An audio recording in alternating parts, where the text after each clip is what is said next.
നമസ്കാരം. മലയാളി വാർത്തയിലേക്ക് സ്വാഗതം. കേരളത്തിലെ ഏറ്റവും പ്രശസ്തമായിട്ടുള്ള ഒരു തീർത്ഥാടന കേന്ദ്രമാണ് ഗുരുവായൂർ. നമുക്കറിയാം, നിരവധി പല ഭാഗങ്ങളിൽ നിന്നാണ് ഗുരുവായൂരിൽ സന്ദർശനത്തിനായിട്ട് ഭക്തർ എത്തുന്നത്.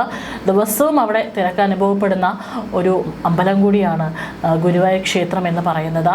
കുറച്ച് കാലങ്ങളായിട്ട് കേരളത്തിലെ പല ക്ഷേത്രങ്ങളെ സംബന്ധിച്ചിട്ടും ചില വിവാദങ്ങളൊക്കെ ഉടലെടുക്കുന്നുണ്ട്. ഇപ്പോൾ ഗുരുവായൂരെ സംബന്ധിച്ചാണെങ്കിൽ കഴിഞ്ഞ കുറച്ച് ദിവസങ്ങൾക്ക് മുമ്പ് അവിടെ ഒരു കശ്മീരി സ്വദേശി എത്തി അവിടെ ഈദ് ആശംസകൾ എന്നെഴുതിയ മിഠായികൾ വിതരണം ചെയ്തു എന്നൊക്കെ പറഞ്ഞുകൊണ്ട് ചില വിവാദങ്ങൾ ഉടലെടുത്തിരുന്നു. എന്നാൽ അത് വലിയ രീതിയിൽ മാധ്യമങ്ങൾ അത് കൊട്ടിഘോഷിച്ചു. പക്ഷേ അത്തരത്തിലൊരു സംഭവം നടന്നിട്ടുണ്ട് എന്ന് തന്നെയാണ് BJP ആവർത്തിക്കുന്നത്. ശശികല ടീച്ചർ അടക്കം ഫേസ്ബുക്കിൽ പോസ്റ്റ് പങ്കുവച്ചിട്ടുണ്ടായിരുന്നു. അത്തരത്തിലൊരു സംഭവം ഉണ്ടായി. പക്ഷേ അതിനെ കേരള പോലീസ് അത് മൂടി വെക്കുകയാണ് ചെയ്തിരിക്കുന്നത്. കാരണം ഗുരുവായൂർ ക്ഷേത്രത്തെ ഒരു വിവാദത്തിലേക്ക് വലിച്ചിഴക്കേണ്ട എന്ന് പറഞ്ഞുകൊണ്ട് ഒരു ഗുരുതരമായിട്ടുള്ള ആരോപണത്തെ മൂടി വെക്കുകയാണ് കേരള പോലീസ് ചെയ്തിരിക്കുന്നത് എന്നൊക്കെയാണ് ശശികല ടീച്ചറെ പോലുള്ളവർ ഇതിനെ പ്രതികരിച്ചുകൊണ്ട് രംഗത്ത് വന്നത്. ഏതായാലും അത്തരത്തിലൊരു സംഭവം ഉണ്ടായിട്ടുണ്ടോ എന്നുള്ളതിനെ കുറിച്ച് കേരള പോലീസ് ഇപ്പോൾ നൽകുന്ന ഒരു മറുപടിയാണ്. പ്രശസ്ത തീർത്ഥാടന കേന്ദ്രമായ ഗുരുവായൂരിൽ തീവ്രവാദി സാന്നിധ്യമുണ്ടെന്ന തരത്തിൽ ചില ഓൺലൈൻ പ്ലാറ്റ്ഫോമുകളിൽ പ്രചരിക്കുന്ന വാർത്തകൾ വ്യാജമാണെന്നാണ് കേരള പോലീസ് മേധാവി DGP റവാഡ എച്ച് ചന്ദ്രശേഖർ ഇപ്പോൾ പറഞ്ഞുകൊണ്ട് രംഗത്ത് വരുന്നത്. ഇത്തരം റിപ്പോർട്ടുകൾ അടിസ്ഥാനരഹിതമാണെന്നാണ് ചൊവ്വാഴ്ച അദ്ദേഹം വ്യക്തമാക്കിയിരിക്കുന്നത്. വിഷയത്തിൽ വ്യക്തത വരുത്തിക്കൊണ്ട് DGP പറഞ്ഞത് ഇങ്ങനെ: ഏപ്രിൽ 22-ന് ഗുരുവായൂർ ക്ഷേത്ര പരിസരത്ത് കണ്ടെത്തിയ കശ്മീർ സ്വദേശിയെ പോലീസ് കസ്റ്റഡിയിലെടുത്ത് വിശദമായി പരിശോധിച്ചിരുന്നു. ഇയാളെക്കുറിച്ചുള്ള വിവരങ്ങൾ പരിശോധിച്ചതിൽ നിന്ന് ഇയാൾക്ക് മാനസിക അസ്വസ്ഥ്യമുള്ളതായി കണ്ടെത്തി.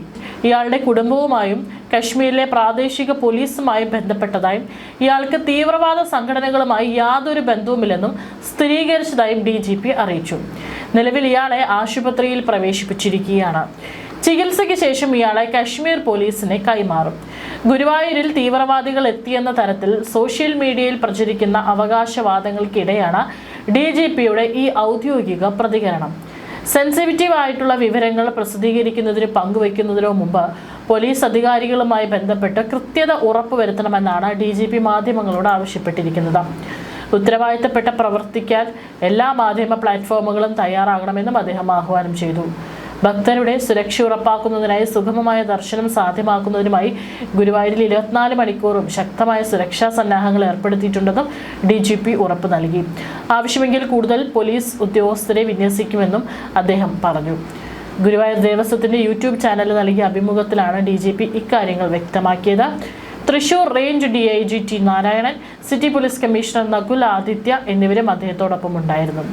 അതേസമയം തന്നെ ഇപ്പോഴും ഇത്തരത്തിലുള്ള ഒരു സംഭവം നടന്നിട്ടുണ്ട് എന്ന് തന്നെയാണ് ആരോപണം ചില ഭാഗങ്ങളിൽ നിന്ന് ഉയരുന്നത്. ശശികല ടീച്ചർ അടക്കം ഇതിൻ്റെ വിഷയത്തെക്കുറിച്ച് പോസ്റ്റ് പങ്കുവച്ചിട്ടുണ്ടായിരുന്നു. അന്ന് പോസ്റ്റ് പങ്കുവച്ചത് ഇപ്രകാരമായിരുന്നു: ഗുരുവായൂർ അമ്പലനടയിൽ ഒരു കശ്മീരി ഈദ് ആശംസകൾ എഴുതിയ മിഠായി വിതരണം ചെയ്തുവെന്നും ആളെ അറസ്റ്റ് ചെയ്തെന്നും വാർത്ത വ്യാപകമായി പ്രചരിക്കുന്നുണ്ട്. നടയിൽ നിന്ന് ഒരാളെ അറസ്റ്റ് ചെയ്ത് കൊണ്ടുപോകുന്നത് ആളുകൾ കണ്ടിട്ടുമുണ്ട്. ഗുരുവായൂർ അധികൃതർ സത്യം പുറത്തുവിടണം. നടന്നിട്ടുണ്ടെങ്കിൽ അത് അതീവ ഗൗരവമുള്ളതാണ്, ഭക്തരുടെ സുരക്ഷയെ ബാധിക്കുന്നതാണ്. ഇത് പറഞ്ഞ എൻ്റെ നാവരിയാൻ മടിക്കാത്ത കേരളമാണ്, ഇത്തരക്കാരുടെ വളക്കൂറുള്ള മണ്ണ് എന്നൊക്കെ പറഞ്ഞുകൊണ്ടാണ് ശശികല ടീച്ചർ അടക്കം ഒരു പോസ്റ്റ് പങ്കുവച്ചിട്ടുണ്ടായിരുന്നു. അതായത് ഇത്തരത്തിലൊരു സംഭവം നടന്നതായിട്ട് അവർക്ക് മനസ്സിലായിട്ടുണ്ട്. പക്ഷേ അതിന് അങ്ങനെ ഒരു വ്യക്തി അവിടെ നിന്ന് അറസ്റ്റ് ചെയ്ത് കൊണ്ടുപോവുകയും അതൊരു മാനസിക രോഗിയാണെന്നാണ് പറയുന്നത് എന്ന് പറഞ്ഞുകൊണ്ടാണ് അവരൊരു പോസ്റ്റ് പങ്കുവച്ചത്. ഇതിൻ്റെ പേരിൽ പല ചർച്ചകളും നടന്നിട്ടുണ്ടായിരുന്നു. പക്ഷേ ഇപ്പോൾ കേരള പോലീസിൻ്റെ ഭാഗത്തു നിന്ന് വരുന്നത് അത്തരത്തിലൊരു തീവ്രവാദി സാന്നിധ്യം അവിടെ ഉണ്ടായിട്ടില്ല എന്ന് തന്നെയാണ്. തൃശ്ശൂർ പൂരത്തിന് മുന്നോടിയായിട്ട് മുണ്ടത്തുകോട് വെടിക്കെട്ട് പുരയിൽ ഉണ്ടായ അപകടം നമുക്കറിയാം.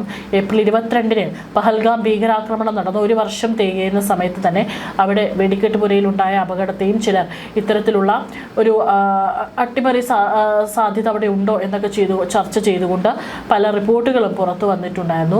അതേ ദിവസം തന്നെയാണ് ഇത്തരത്തിൽ ഗുരുവായൂർ ഒരു കശ്മീർ സ്വദേശി ഇത്തരത്തിൽ മിഠായി വിതരണം നടത്തി എന്നുള്ള വാർത്തകളും പുറത്തു വന്നത്. അപ്പോൾ ഈ സംഭവങ്ങളെല്ലാം തന്നെ ഏപ്രിൽ 22-ന് നടന്ന പഹൽഗാം ഭീകരാക്രമണവുമായി കൂട്ടിച്ചേർത്തുകൊണ്ടായിരുന്നു ചില റിപ്പോർട്ടുകൾ പുറത്തു വന്നിട്ടുണ്ടായിരുന്നത്.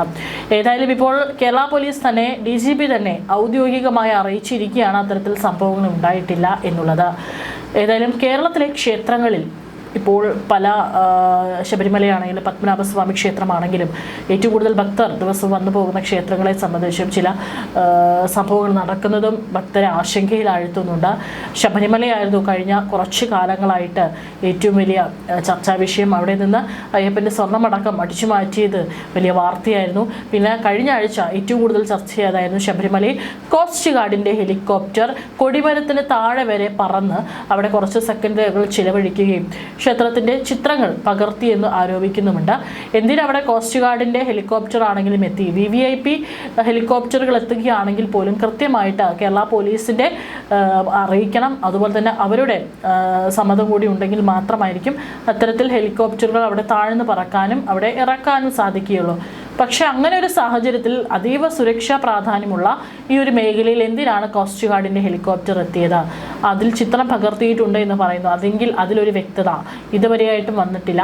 കേരളത്തിലെ ക്ഷേത്രങ്ങളെ സംബന്ധിച്ച് ഉയരുന്ന ഇത്തരത്തിലുള്ള ആരോപണങ്ങളും വിവാദങ്ങളും അത് ഭക്തരെ സംബന്ധിച്ച് ആശങ്കയിലാഴ്ത്തുന്നുണ്ട്. കാരണം സുഗമമായിട്ട് ഭക്തർക്ക് അവിടെ തൊഴുവാനുള്ള ഒരു സാഹചര്യം ഇല്ലാതാകുന്ന അവസ്ഥ കൂടി ഉണ്ടാകുമെന്നുള്ളൊരു ആശങ്കയാണ് ഭക്തരെ സംബന്ധിച്ചും ഉയരുന്നത്.